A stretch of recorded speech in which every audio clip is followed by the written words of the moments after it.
مڼه د غزني ولایت له مشهورو میوو څخه ده چې شهرت یې بهر ته هم رسېدلی.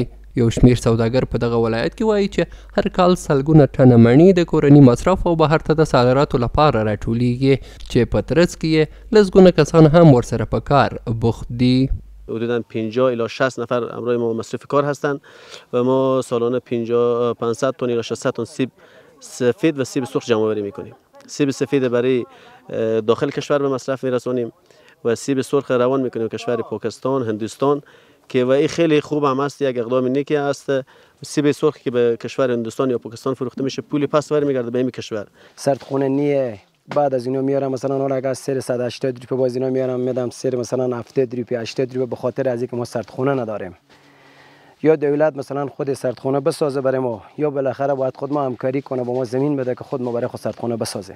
باغ لرونکي او بزګر هم خوشحاله دي چې د دوی حاصلات د افغانستان په نامه بهر ته صادریږي. والا خیلی خوب است ما نام افغانستان خب بلند میشه که به میوه به گوش نام افغانستان بره در کشورهای خارج خیلی خوش است موضوع.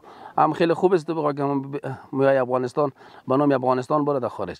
همه یک افتخار است پیش ما که ما همچین آدمایی رو داریم از کشور خود که میوه ما رو صادر نده کشورهای خارج.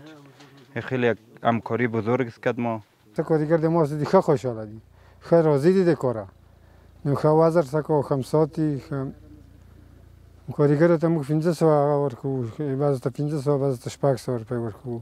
په همدې حال کې د دغه ولایت د کرنې او اوبو لګولو او مالدارۍ ریاست چارواکي هم وایي چې دوی هڅه کوي د سوداګرو او باغ لرونکو ستونزې حل کړي. همراه تجار در تماس هستیم و دوشش همراهشان همکاری میکنیم تا بتانن سهولت هایی را برای صادرات برایشان ایجاد شود. ما همراهشان همکار هستیم. د غزني د کرنې اوبو لګولو او مالدارۍ ریاست چارواکي وایي چې په نږدې راتلونکي کې به یوه معیاري سړک خونه د زراعتي توکو د ساتنې لپاره هم جوړه شي.